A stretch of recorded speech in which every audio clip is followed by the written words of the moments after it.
कहूँगी कि बरए मेहरबानी हमारी बहन को वापस भेज दे पाकिस्तान बच्चों के साथ, क्योंकि ये वहाँ की नहीं है, ये पाकिस्तान की है, तो ये पाकिस्तान में ही अच्छी लगेगी। सीमा की बहन ने ये कहा है कि जब वो नेपाल गई थी तो हमें पता ही नहीं था। वो हमें क्या कर गई थी कि मैं तो दोस्त की शादी पे जा रही हूँ। अगर वो आप लोगों को दोस्त की शादी का ही कह कर गई थी को, तो क्या किसी दोस्त की शादी 15 दिन के लिए भी होती है? एटीएस इंडिया में है एक इदारा, उन्होंने भी तहकीकात शुरू कर दी हैं, जिसमें एपी सिंह बहुत बड़े ट्रबल में फंसने वाला है, क्योंकि इस सारे मुद्दे के पीछे एपी सिंह का नाम सर फहरिस्त आ रहा है। अस्सलाम वालेकुम दोस्तों, सीमा हैदर की बहन का इंटरव्यू शाया हुआ है, जिसमें सीमा हैदर की बहन ने बहुत से इंकशाफात किए हैं। इसके अलावा आपको बताते चलें कि इंडिया में एपी सिंह के ख़िलाफ़ बहुत बड़ी कार्रवाई शुरू हो चुकी है। दो बड़ी अपडेट्स आपके साथ आज शेयर करने वाले हैं।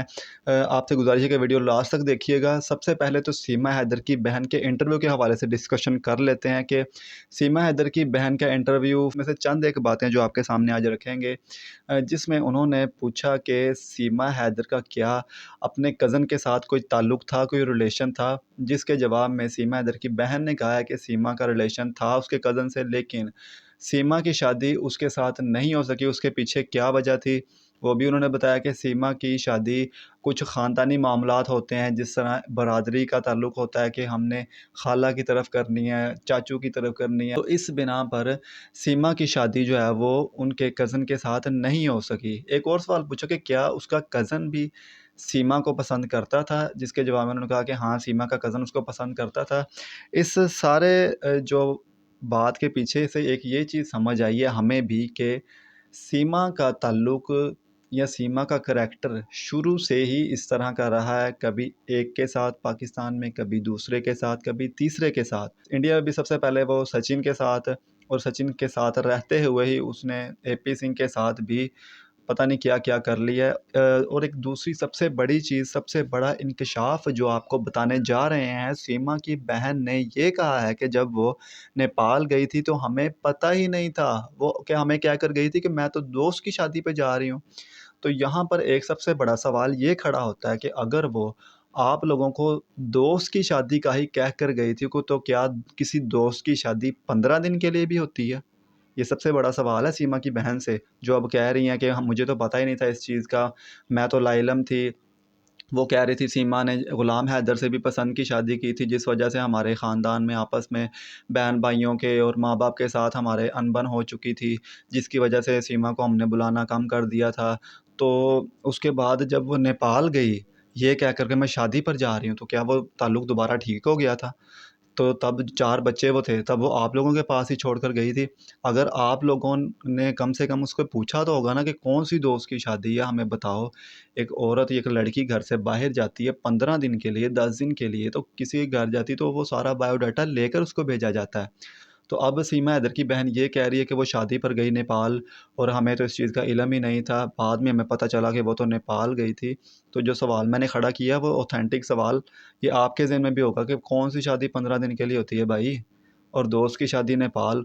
आप लोगों ने कॉन्टैक्ट करने की कोशिश ही नहीं की दोबारा कि तुम कहाँ हो भाई? 3 दिन की शादी होती, चलो मैक्सिमम 5 दिन की शादी हो गई। तो इसमें इन लोगों की भी गलती, अगर वो कहती हैं कि हमारी बहन हमें बता कर नहीं गई, हमें पता नहीं था, तो इस चीज़ में इन लोगों की भी गलती है। इनको पूछना चाहिए था कि हाँ जी भई, शादी पे जा रही हो, किसकी शादी है? कज़न की शादी, दोस्त की शादी, उसका एड्रेस दो हमें, हमें उसकी पिक्चर दिखाओ। और जब फिर एक सबसे बड़ा सवाल ये भी खड़ा हो रहा है, अगर फिर ये जब शादी से वापस आई थी, तो क्या इसके घरवालों ने, इसकी बहनों ने इससे नहीं पूछा कि तुम जिस शादी पर गई हो, कम से कम हमें उस शादी की तस्वीरें तो दिखाओ? किस तुम्हारी दोस्त की शादी थी, हम भी तो देखें तुम्हारी किस दोस्त की शादी थी। लेकिन इसके घर वालों ने भी इसकी मतलब कोई भी चीज़, कोई प्रूफ नहीं मांगा, इसको भेज दिया आराम से। और इसकी बहन ने एक ये भी बात की कि मेरी बहन तो बड़ी सादा सी थी, मेरी बहन बड़ी मासूम थी, उसको वर्गलाया गया, उसको एक ट्रैप में फंसाया गया, ठीक है। तो फिर वो नेपाल गई, नेपाल से इंडिया गई।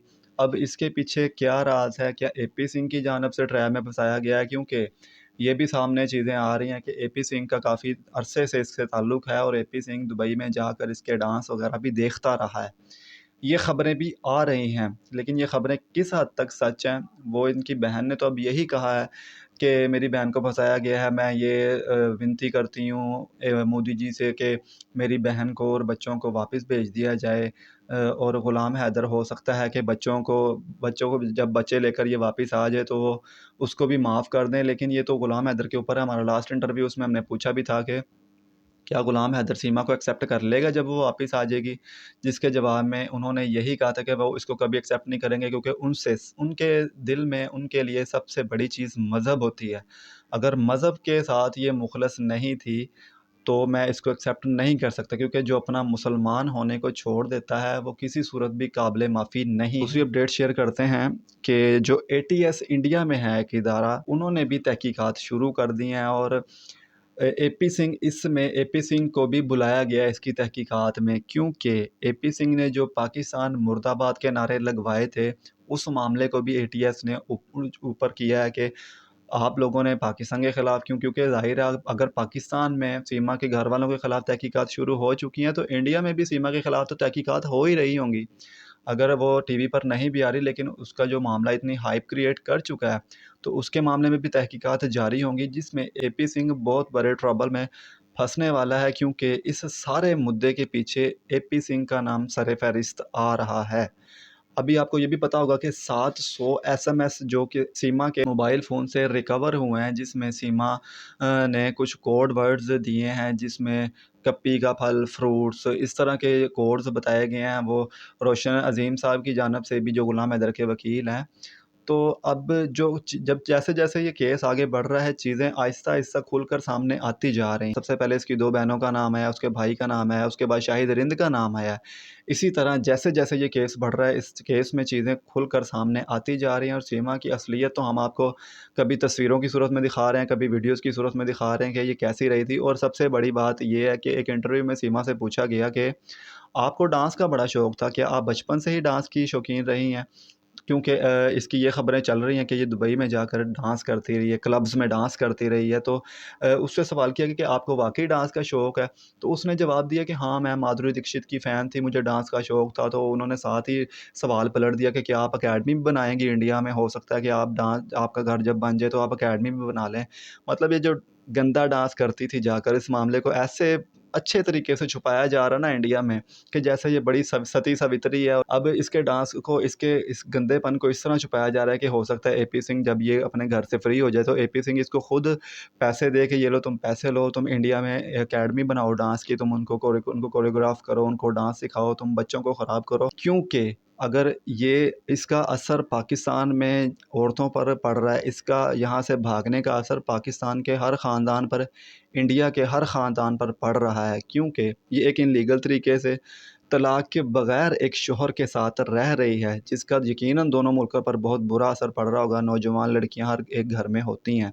तो आपसे यही गुजारिश है कि आप हक़ और सच का साथ दें और इन जैसी औरतों को बिल्कुल सपोर्ट ना करें। मज़ीद वीडियोज़ जो भी होंगी आप तक पहुँचाते रहेंगे, ताज़ा तरीन अपडेट से आपको खबर देते रहेंगे। आपके ज़हन में जो भी सवालात हैं, आप क्वेश्चन हमसे कमेंट सेक्शन में कर सकते हैं। मिलते हैं नेक्स्ट वीडियो में, तब तक के लिए अल्लाह हाफ़िज़।